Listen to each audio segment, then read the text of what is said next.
ये विद्यार्थियों नमस्कार। आज हम अध्ययन करेंगे अकबर की धार्मिक नीति की। अकबर ने अपने पूर्ववर्ती मुस्लिम शासकों की भांति कट्टर धार्मिक नीति का अनुसरण न करके धार्मिक सहिष्णुता की नीति का अनुसरण किया, जिसे सुलह कुल या शांतिपूर्ण सह अस्तित्व कहा जाता है। ये इस सिद्धांत पर उनकी धार्मिक नीति आधारित थी।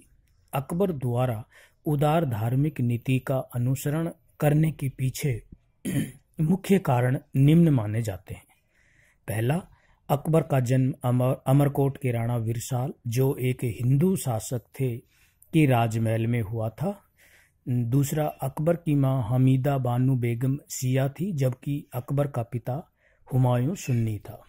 तीसरा, अकबर के धार्मिक विचारों पर उसके गुरु अब्दुल लतीफ का भी गहरा प्रभाव पड़ा, जो धार्मिक दृष्टि से अत्यंत उदार विचारों का था। चौथा, कुछ इतिहासकारों का मानना है कि अकबर ने राजनीतिक कारणों से उदार धार्मिक नीति का अनुसरण किया, क्योंकि वह भारत में मुगल साम्राज्य के स्थायित्व के लिए हिंदुओं का समर्थन प्राप्त करना आवश्यक मानता था।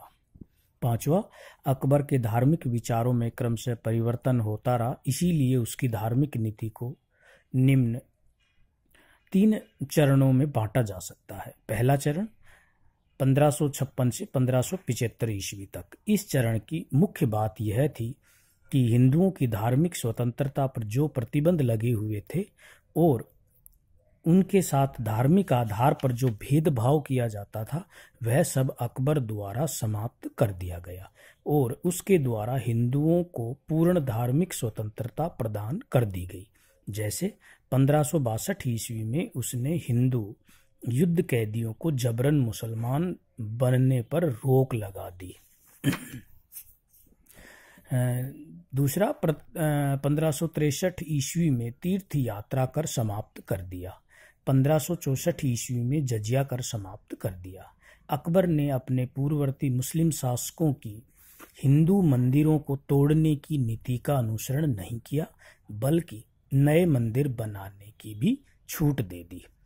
मुसलमानों की तरह उसने हिंदुओं को भी उच्च प्रशासनिक पदों पर नियुक्त किया तथा उन्हें बड़ी बड़ी मनसबें प्रदान करना प्रारंभ किया। जैसे टोडरमल को दीवान के पद पर नियुक्त किया तथा भगवान दास व मानसिंह आदि को प्रांतीय गवर्नर बनाया। मानसिंह को 7000 की उच्चतम मनसब भी प्रदान की। अकबर ने तुलादान व झरोखा दर्शन की हिंदू परंपराओं को भी अपना लिया। इसका द्वितीय चरण हम अगले वीडियो में पढ़ेंगे। धन्यवाद।